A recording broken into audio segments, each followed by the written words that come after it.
C'est la crise dans l'immobilier. La première question qu'on peut se poser, c'est pourquoi ?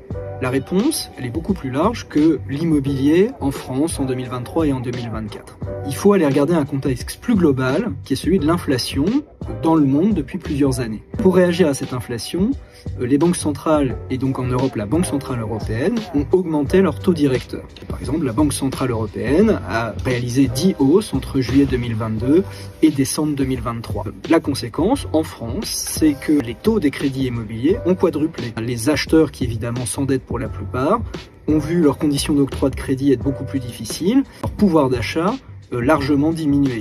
Concrètement, ce que ça a donné sur l'immobilier, c'est une baisse de 22% du nombre de transactions entre 2022 et 2023, et c'est également un léger ajustement des prix qui ont baissé en moyenne en 2023 en France de 1,8%. Par exemple, à Paris, on a une baisse qui est supérieure à 5% en 2023.